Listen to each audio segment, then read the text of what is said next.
What's going on, everybody, and welcome to the very first episode of my show, BSP's Blocked List, presented by Couch Guy Sports. I'm your host, Brianna, also known as BSP, and my job is to take you through what stories I'm following and what stories I'm blocking throughout the world of Boston sports and beyond, mixed in with just a little bit of whatever the hell else I want to talk about. So, without further ado, I know we're all super excited for this. Let's get going. The biggest story in New England right now is Cam Newton taking over as the Patriots quarterback. Now, don't get me wrong. I thought everybody was all in on Jarrett Stidham. I was, and then news of Cam happened, and I was like, this could be something. And by the looks of his Instagram, he is in incredible shape. He's ready to go. If you aren't following him, you're missing out because his motivational videos are incredible. His workout videos are incredible. And he's already, linked up with Mohamed Sanu and N'Keal Harry, both of which are poised to have some pretty big seasons this year. Now, with that being said, do I think Cam has the outright starting job? Personally, yes. Do I think that there's still going to be some form of quarterback wars in camp this year? Also, yes. I don't think that Stidham is completely out of the picture. And that has to do with Cam coming off of all of these injuries, not really having a great record since the last time he's played. I believe it's 0-8. In a recent video posted by Odell Beckham Jr. on his YouTube channel, Cam was seen on a roundtable with him and Victor Cruz talking about what it's going to be like as a Patriot and how him and Belichick are going to mesh, which was one of the first things he thought about when he got the call, he said. Another important thing in that video is talking about the quote-unquote elephant in the room replacing Tom Brady. Now, nobody can replace Brady. You can come after him, but you certainly cannot replace him. And I feel like he knows that in the way that he addressed that. However, he also said that Josh McDaniels, and I quote, is going to be able to call some things he's never been able to call before. And if that doesn't get you excited for what this offense could be, I don't know what more you need. If Cam is healthy, he provides a brand new dimension to this offense that we've never seen before because, surprise, newsflash if you didn't know, Tom Brady really isn't the most mobile quarterback. He's not exactly someone that I would call a QB draw for in the nicest way possible. Cam, on the other hand, if that foot's good to go ahead, let him run. And the fact that he's been working out with N'Keal Harry and Mohamed Sanu already shows me that he wants to get into this offense. He wants to do everything he can to make sure he is on the same page with his new receivers. And that, again, should excite you. I'm just waiting for the video of him and Edelman because all the brick walls in the greater New England area are going to have to run for their lives because people are just going to be busting right through them. In other Patriots news, Stephon Gilmore is a part of the 99 Club for Madden 21. And it's got a lot of people not too happy, particularly Bills fans, who I will cover at the end of the show because I've potentially angered a few. What are you going to do? However, a 99 rating for the Defensive Player of the Year and probably one of the best, if not the best corners in the game, shouldn't really ruffle all that many feathers. Bills fans, they got their buffalo wings all in a knot because they think Trey White is better than Stephon Gilmore, despite having a rating 10 points less. Now, I know Madden ratings aren't the end-all be-all when it comes to players, and you really can't gauge a player's skill based on them. But are we really going to go in and try to compare Trey White to Stephon Gilmore? He's a great player, don't get me wrong. And he's young, and he's going to be great when he gets older. But he's not Stephon Gilmore. Not yet. Probably not ever. Switching to on the ice, your Boston Bruins are back. Your 100-point scoring Boston Bruins are back and preparing for resume to play round robin. Which, again, 100 points and you need to play round robin for seeding seems stupid to me. But there's a reason why I don't make the rules. I probably should, but there's a reason why I don't. Everybody's been back on the ice, including David Pastrnak, who returned to the ice on Wednesday. However, Thursday, things kind of didn't go so well. Not really sure why. David Pastrnak and Ondrej Kase were not on the ice, and they were deemed unfit to participate. What that means, I don't really know. But when Bruce Cassidy was asked about it, he said he's not going to speculate and he's not going to plan on playing any games without them. But if the possibility's there, he said that they will. I don't like the sound of that whatsoever. Regardless, they have to participate in this round robin. Now, the chances that they do this without David Pastrnak, unfortunately, are a possibility.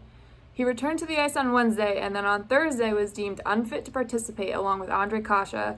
And when I tell you I don't like the sound of that, I don't like the sound of that. I don't even really know what it means. But a day after he returns, he's unfit to participate, doesn't really, sit well. To add insult to injury, Thursday saw the departure of Tuukka Rask a little earlier than planned for the second day in a row. Bruce Cassidy said he got stung by a puck, and it should just be a minor thing, but leaving early 2 days in a row, again, does not sit well with me. Listen, if they aren't up to full potential by the time the actual fight for the cup happens, then I'm going to be worried. But if you have people sitting out of round robin just to, keep it all good, then that's fine. And especially if it's David Pastrnak and Tuukka Rask. Probably two of the three most important people on the ice that need to be there in order to win a cup. If they're not in this little dumb first seeding round robin, whatever the hell you want to call it, it's dumb. And if they're not there and if they're resting, then I'm okay.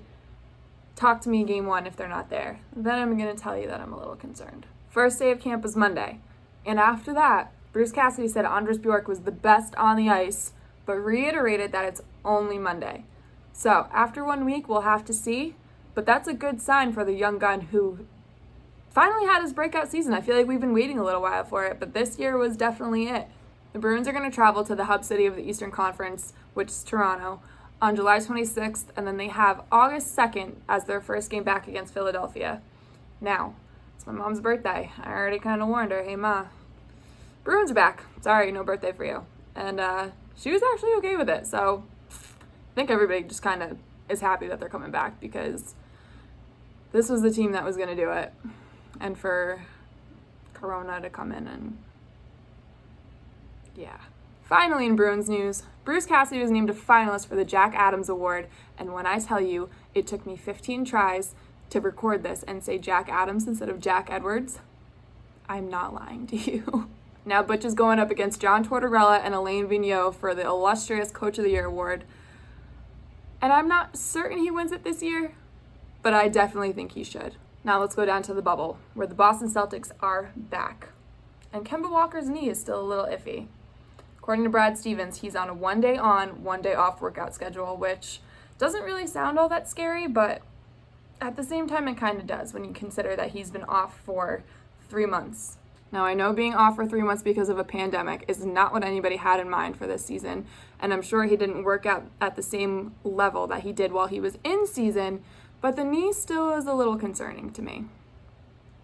That being said, Jason Tatum, he's ready to bring these boys down and win a championship. The big question is, are people sleeping on the Celtics to win a championship this year? I feel like everybody's eyes are on Milwaukee. Everybody's eyes in the Western Conference are on the Lakers because obviously LeBron James has to be in the conversation for a championship or else the world blows up. But are the Celtics, up there?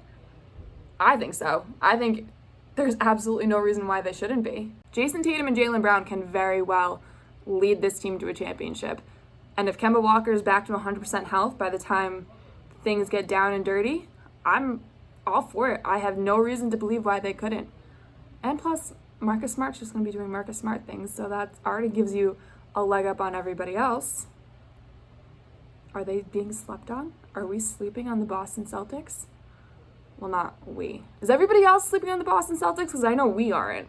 With Erod going on the IL this week because of coronavirus, Chris Sale obviously had Tommy John surgery with the expectation that no games were going to be played this year. So that leaves you with Nathan Eovaldi and all the rest, with Brian Johnson thrown in the mix. So according to Mass Live, pitcher Zach Godley is in Boston for what people think is to go through a physical to get signed by the Sox, which should give that rotation a little bit of help, most likely bumping him to the 3 or 4 spot. But, again, who knows? At this rate, if they need me to, I'll go pitch for them. I'd probably get, rocked a lot. But they're dropping like flies. They need people. Now, in the segment that I've been most excited for since I wrote up this agenda is the hair that's going on in Boston. We need to talk about it. I don't care. I don't care if you don't want to hear it. We're talking about it. Andrew Benintendi's flow is back. David Pasternak's got that little side of lettuce going on. Jason Tatum's rocking the long curls. Looks fantastic. And now, Gunnar Olszewski, long blonde hair flowing out of his helmet in workouts. I don't know if they just got lazy over quarantine or they just decided, hey, everybody kind of looks hit after quarantine, so let's just not worry about haircuts. But I'm completely here for it. Totally here for it. And I know I speak for the rest of the female contingent of Boston sports when I say keep the long hair, boys. If any of you cut it, I am finding you. And I'm giving you extensions because it all looks great. And if anybody else wants to grow their hair out, specifically Charlie Coyle, go ahead. Let those curls go, boy. Now, time for the stories that I am blocking this week. Starting with the funniest one I think I've ever heard. Breaking the seal of the bubble down in Orlando because you ordered Postmates. Now, it was reported by Shams on Monday that King setter Rashawn Holmes crossed the campus line in order to go pick up Postmates and now has to quarantine for 10 days. Kelly Oubre, the culprit, the one that gave all these guys these ideas that they could order food and go pick it up, all he had to say was oops. And honestly, what the heck else are you going to say? I feel like I would just say oops too. But to make this story even better, Holmes' mother took to Twitter and it's probably the funniest thing I've ever seen. She goes, you only crossed the line for your mom's cooking and I was not in Florida. He's got some explaining to do because my mom would say the same thing. I mean, if you're not supposed to leave, but you do to pick up food anyway, it better be for some home-cooked mama cooking. Not Postmates. Did he get Chipotle or something? Taco Bell? The story gets the hard block because it's just, you can't be that dumb. You really can't. Now on a more serious note, we need to hammer the block button on fans giving athletes crap for opting out of their return to plays. There is no reason why you as a fan need to get angry at someone who doesn't think it's safe for them, their teammates, the staff around them, and their families to not participate in the return to play scenarios. For example, Stephen Kampfer, Boston Bruins player. His wife and son have congenital heart defects. God forbid he ended up coming back and playing and he caught coronavirus. Then what the hell does that mean for his family? We need to, look at the bigger picture here and remember that athletes are humans. I'm going to say that again because I know we forget. Athletes are humans. They have lives, they have families, they have people that they need to be looking out for aside from entertaining you and winning games for you. We need to understand that, okay? Watch this clip over and over again if you're somebody who does not get that through their head. There's absolutely zero reason why we need to give athletes crap about opting out. That's it. Block. We're blocking it. We're not doing it. Finally, the story that I'm blocking the biggest that we really need to just stop talking about. I've seen tweets here and I've seen tweets there and I've done this and this and this. Julian Edelman is not going anywhere from this offense. Nowhere. We need to stop that. Please do yourself a favor. If this idea pops in your head, go look at his stats from last year while he was half broken, okay? Half broken. This side of his body just decided not to work. Go look at his stats and tell me that now all of a sudden this year, because a mobile quarterback is coming in, that's just gonna not happen. He's just not gonna perform. He's not gonna get utilized. It's ridiculous. It's a ridiculous thought to have. We need to stop that. Put your thinking caps on before you say things like that, because it's wrong. It's so wrong. And honestly, if you're a Patriots fan saying this, give me your fan card right now, because it's revoked. I'm not having it. Sorry. This is the one scenario where I make the rules, and if you're saying this, I make the rule that you're not a Pats fan anymore, because it's ridiculous. We need to stop. All right, and to cap off my very first show, we have our weekly segment that's going to be probably the most entertaining. Come for the sports stuff, stay for this. Who did I piss off this week? Now, I know it's like every other day that I make somebody mad. I know that. I'm problematic as all hell. I like to argue. It's not a surprise. And if you're just learning who I am, get used to it. It happens. I have no self-control. So New Era Field is going to be no more. So I saw that tweet and I was sitting around and I was like, you know what?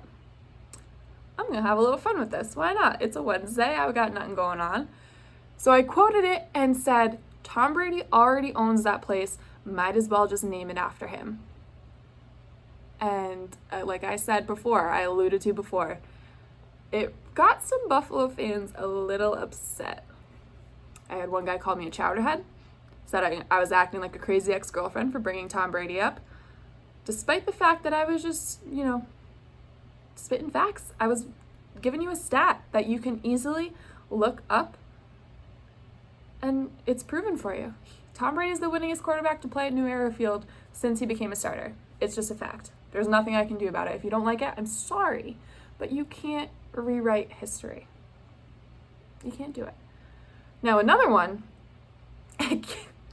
this is the funniest interaction I think I've ever had because it was a fiasco. Another one came and somehow the argument turned into Josh Allen, whether he's good or not. And it kind of was started by me because he said no other quarterback that's played for the Bills has played as many games at New Era as Tom Brady has. And I said, yeah, that highlights the fact that the Bills have had a problem finding a decent quarterback. Thanks for helping me prove my point even further. And he said Josh Allen was good in response to that. Good. And the conversation turned into this whole crapshoot of him not understanding what I was trying to say. Josh Allen is an average quarterback in the NFL.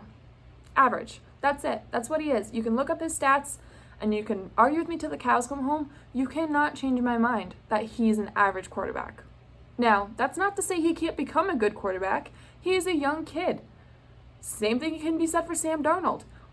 Average, but is there potential for him to become good? Sure, anybody has potential. Why not? Who am I to say that they don't? But right now, at this very moment, Josh Allen is an average quarterback. If you don't like it, I don't know what to tell you. That's just how it is. And this turned into going in circles, repeating myself, thinking that I'm hating this, that I hate Josh Allen and whatever. Not what I said. I don't know the kid. I don't hate him at all. I have no reason to hate him. He's a quarterback in the NFL. I don't know him on a personal level. I don't hate him. He's just not good. He's not bad, but he's not good either. So, when my buddy ran out of things to say in response to if your bar for good is set as low as being able to complete a pass to an open receiver while getting rushed by two guys, then you're in for a disappointment. I said, Josh Allen is average. Case closed. Good night.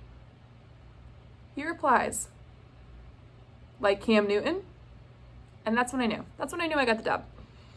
You cannot try to completely switch the argument when you have nothing else to say. Just admit that you were wrong.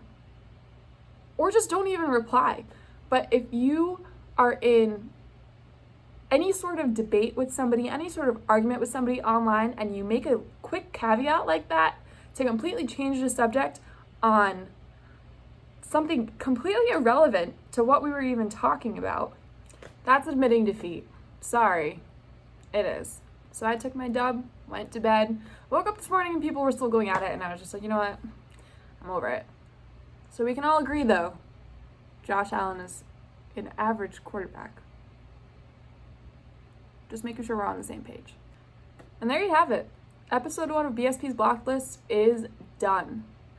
I don't really know what I'm doing. If you couldn't tell, just bear with me. We're going to make this work. It's going to be great. Give me like 3 or 4 episodes to get a handle on this, and then mint. Make sure you're following the show's Twitter account at BSP's Blocked List for updates, mailbag questions, polls.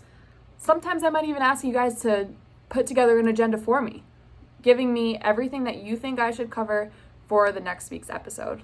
And don't forget, shows are going to be posted every Friday afternoon, and they're going to cover everything that had happened from the week up until then.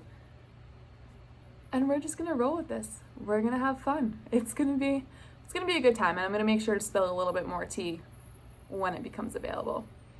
So thanks for tuning in. I will see you guys next week, and make sure keep that block button handy. You never know when you're going to need it.